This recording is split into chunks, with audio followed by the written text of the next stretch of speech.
Hello all, welcome to the next lesson of Java programming language, that is arrays. In this lesson of arrays, we'll be discussing what are the type of arrays, that is like single dimensional arrays and multi-dimensional arrays. We'll be discussing about them in detail of both two-dimensional arrays and three-dimensional arrays. Then we'll be learning about array name, dot length, like how to find out the length of an array and all. We'll be learning command line arguments and jagged arrays. At the end, we'll be winding up with a summary of all the things that we are learning now. Alright, so a single variable which can represent all about more than 50 variables is called as an array. Here actually it's a simple definition. All the similar types that you want to put it at one place, that can be considered as an array. For example, if I say I want more than 100 100 details of students along with their marks, so marks I can put into one array like integers. Again, names I can put it into another array, that is strings and all. So array is basically used to store similar type of values. Okay, arrays are created on dynamic memory by JVM, and there's no question of static memory in Java. As I said you, uh, we don't have any static memories in Java. Everything is created on dynamic memory only. uh, Types of array, if we come, we have two types of arrays: single dimensional arrays and multi-dimensional arrays.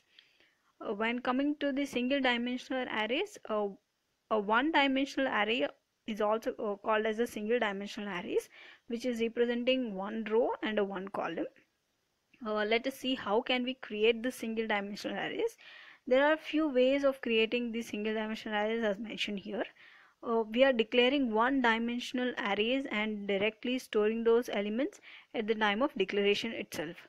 Like, I want marks of marks to be stored, and all these are the marks, like 5 subject marks. I'm storing it into marks array when I'm declaring itself. Okay, a declaration only, initializing 5 elements, and in an array this is read with the beginning of the 0.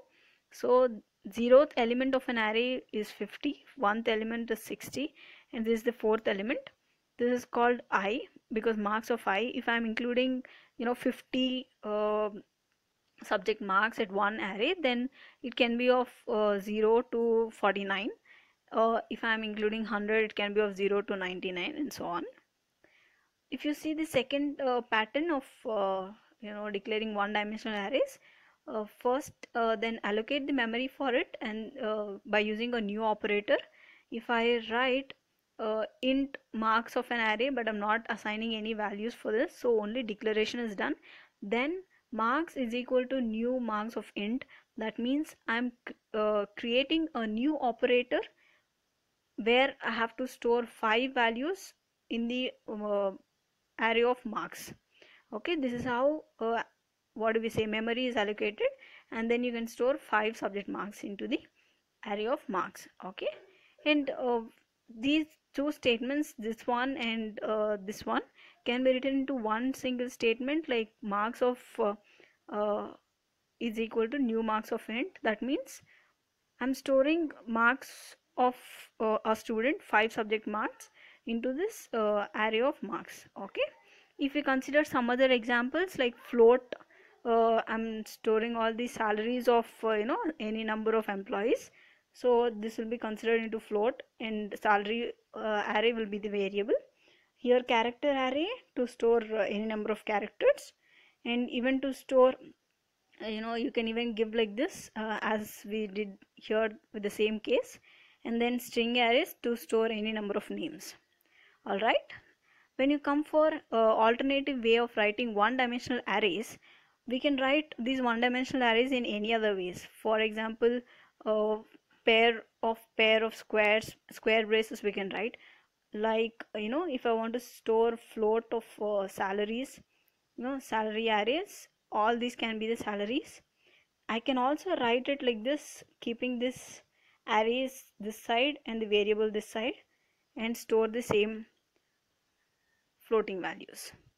Okay, if you consider that with the simple example program, till here, I'm creating a one-dimensional arrays to read element with the help of loop and display them one by one.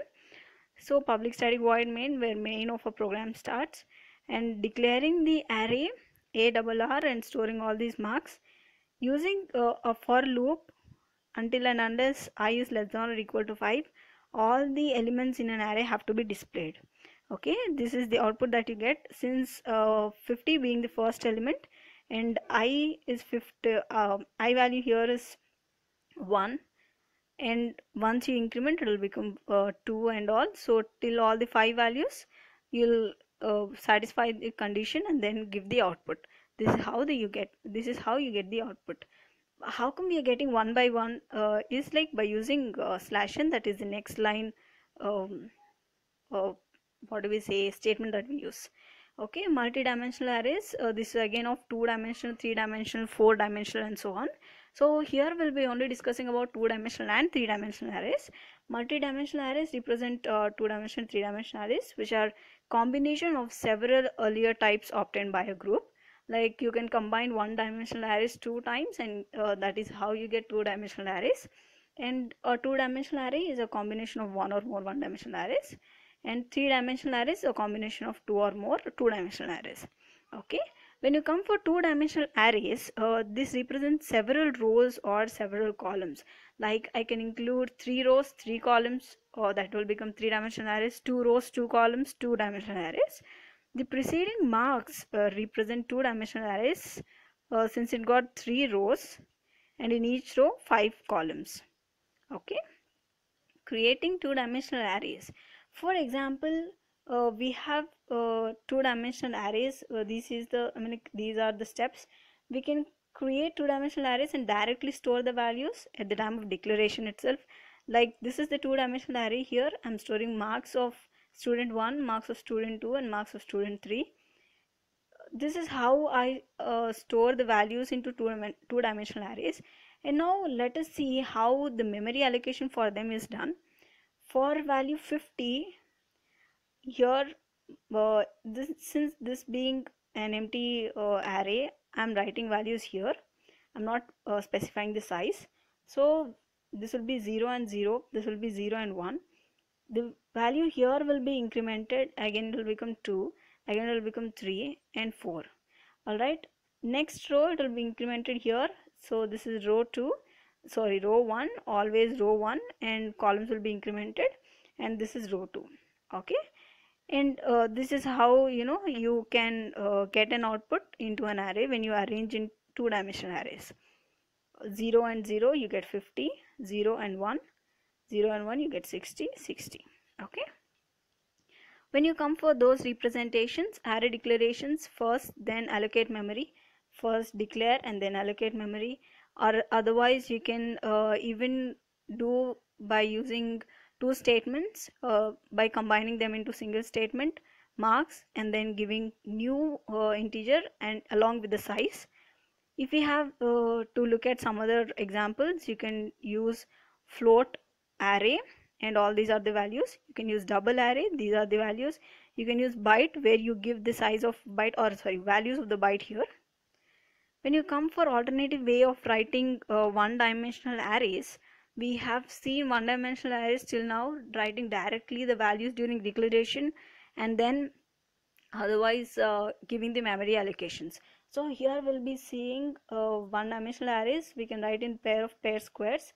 Like this is how you declare, and these are the values. Otherwise you can keep these two brackets of array this side and variable name this side. Okay, variable name this side, and then give the values. This thing, if you have to see it in a very simple program, till here it is same for everything. I am using float array here. So array x array of data type float. So I'm storing all the floating values here, and then asking giving a print or giving an output saying that it is in the form of matrix. I'm using 2 for loops. One is for rows and one is for columns.